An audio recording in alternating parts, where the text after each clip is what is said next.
Yo, Pokemon in the last few years has been trying on a new coat of paint.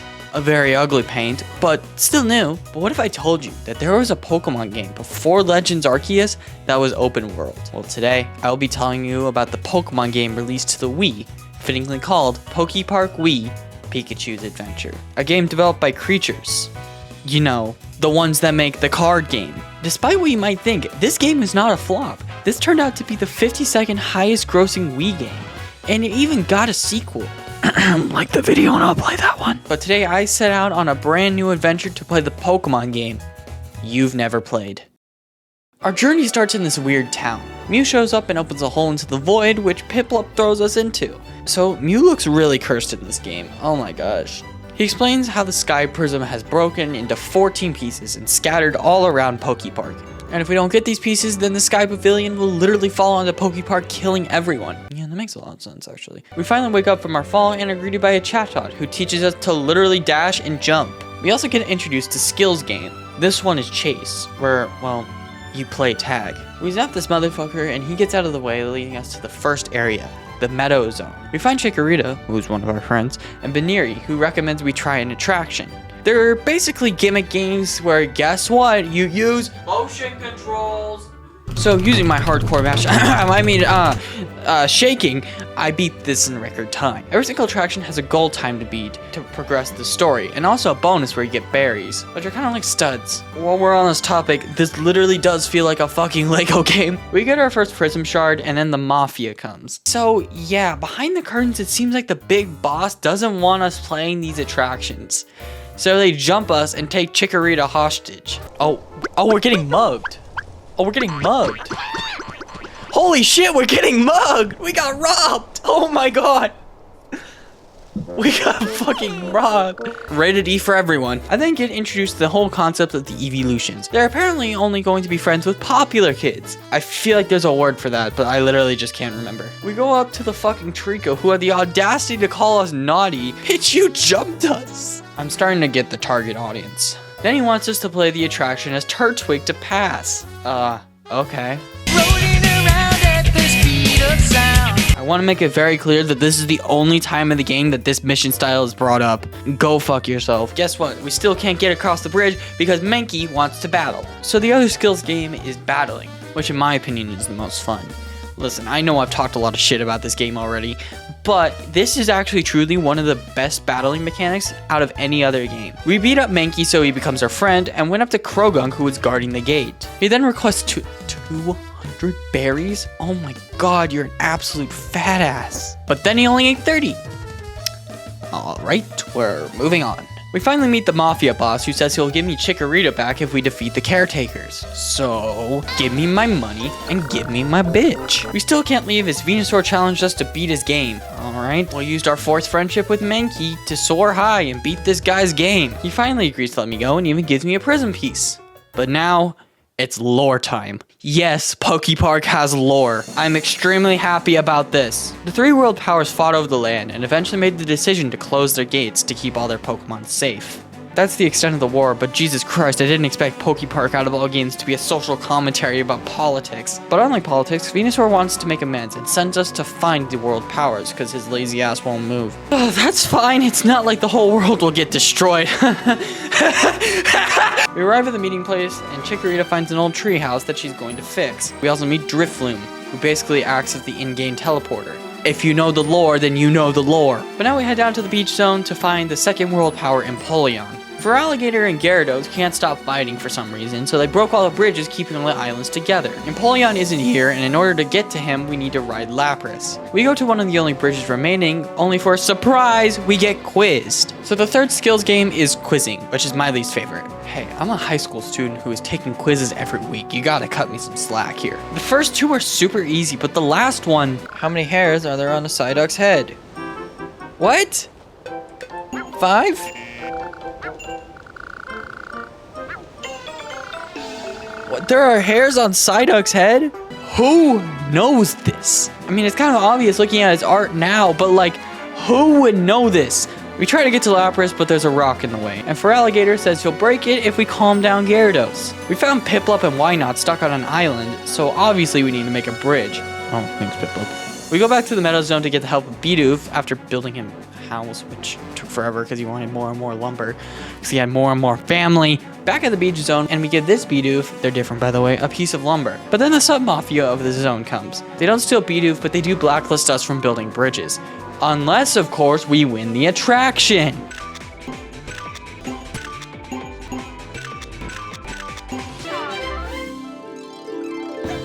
We get the crystal on a bridge building license, so of course we build them everywhere. Piplup decides to stay a little longer, however we have more important things on hand, like swimming. We get a crystal shard and Feraligatr breaks the rock for us, because of course just simply winning an attraction is enough for them to grow an attachment to us. Piplup comes over and takes his Pikachu balloon and we set off on Lapras to the Iceberg Zone.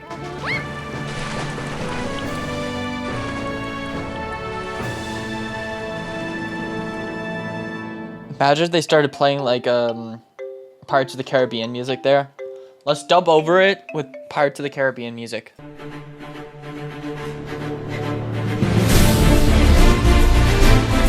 We head up to Piloswine, who says he can't open the gate unless Mamoswine busts it down. One small problem, Mamoswine is frozen on the other side of the lake. We might have a solution. See, Glalie here is a huge simp for Frostlass. And I guess Frostlass loves the housing market because we give Glalie 3 pieces of ice to make igloos to convince Frostlass to come back. Frostlass is important because she can freeze the lake so we can get to Mamoswine. Piplup is standing in our way, however, so we beat him up into becoming our friend so we can use the ski lift and get to the lower levels. We find Frostlass, who is the biggest bitch I've ever seen. So of course we beat her up. We go back to the lake where Frostlass freezes over it, and we ram our heads into the frozen Mamoswine until it thaws out. Mamoswine opens the door and we make our way to Empoleon. He would only talk to us, however, if we played his silly little game. And he thinks we suck to the point where we could never play his game. Piplup comes in to cover for us, but this guy starts talking about Steel Will. For all of you who do not know what Steel Will is, it's basically trying to be a Sigma. Strong-minded, unaffected by joy and sorrow, constant like steel. And the day when my friends turned on me, I realized my weakness. Wait, this is kind of like... Toughens his mind and he can close the gate, ignoring all of his responsibilities. Anyway, this is super easy and he downgrades from a Sigma to a Beta.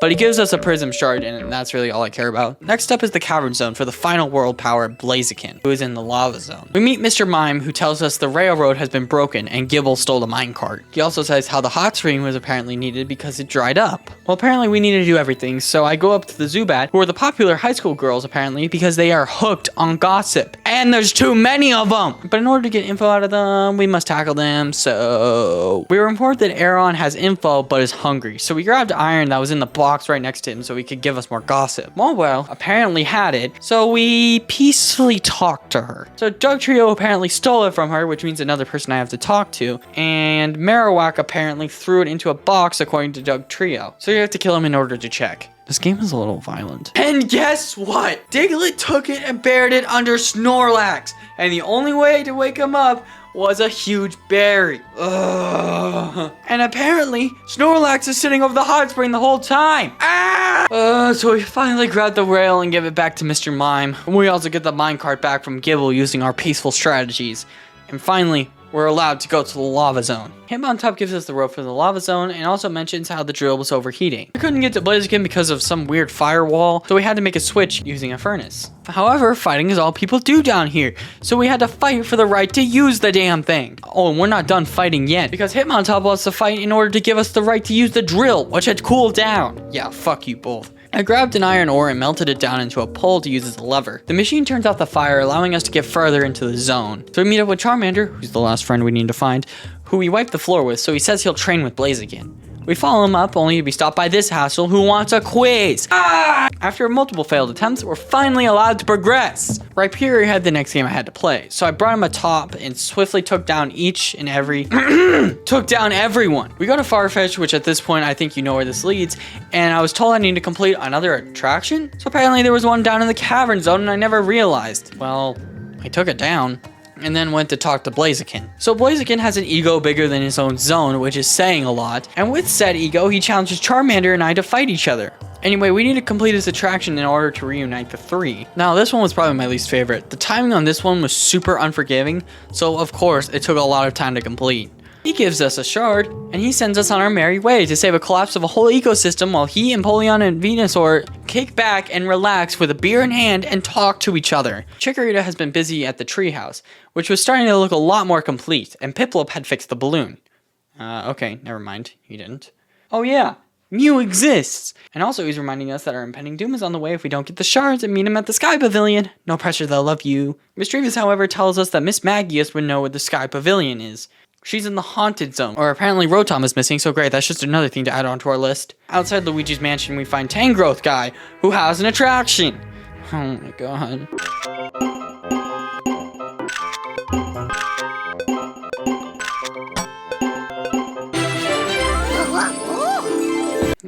First try. He gives us a shard and allows us to go into the mansion, where a very familiar sound effect played.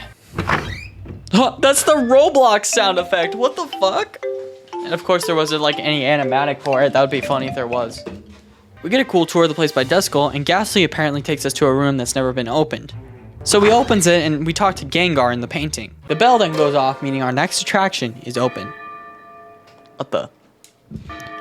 It's a Wii game, it can't be that scary. Gengar! And after a match, I mean shaking for my life, we won easily and got another shard. We're allowed into the theater area where we learn Miss Magius won't come out of the library because of a broken piano. There's a spinner rack upstairs which gives us some string for free? Normally I have to fight for my life for this shit. We walked all the way back fixing up the piano and opening up the library.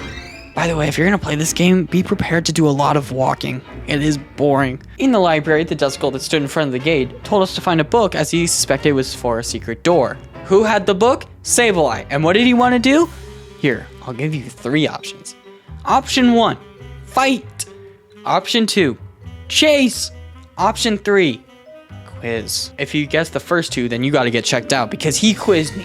God damn it! We open up the door to find Rotom, who of course had an attraction, and we barely beat it using Gengar, and only after a horde lost. He gave us another shard, meaning we only had 3 to go. Miss Magius finally told us what we came here to get, which was to go into Granite Road and overcome the puzzles.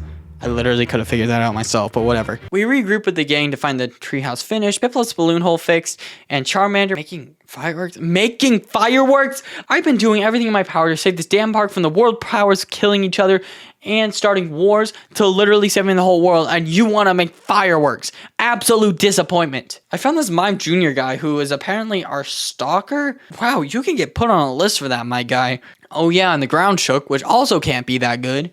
We open up the final door leading to Granite Zone. By the way, this music is such a banger, holy shit, an underrated gem to be honest.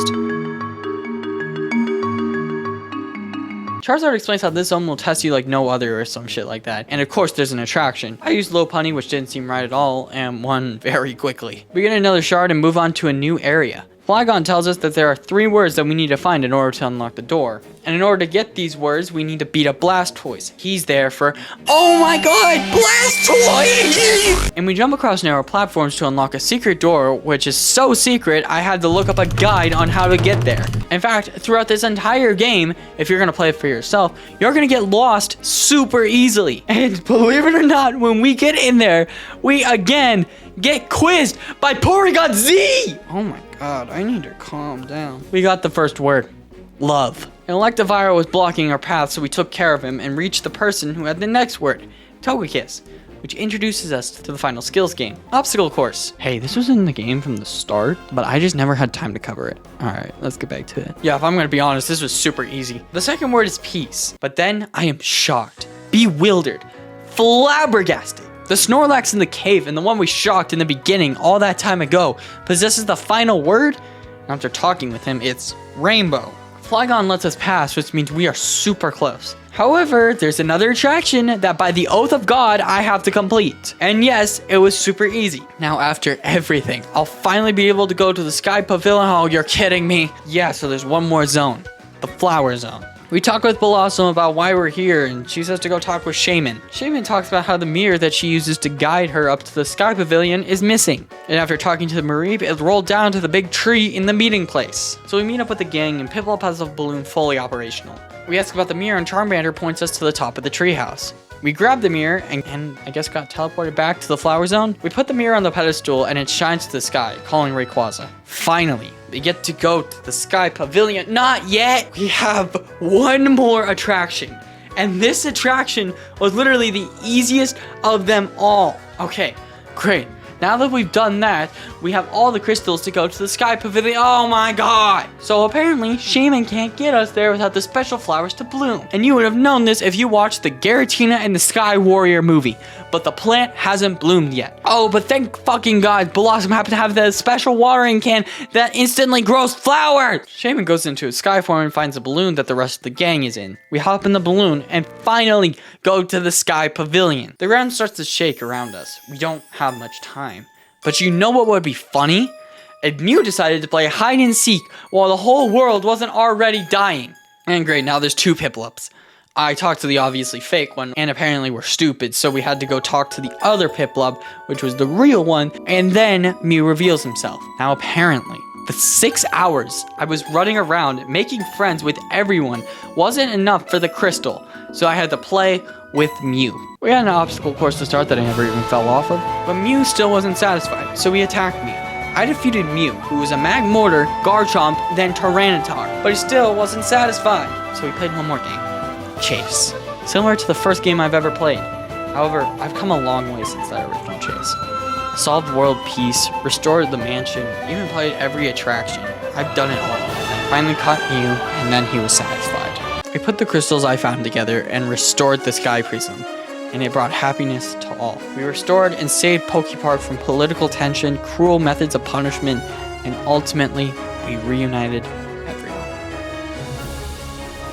And there we go.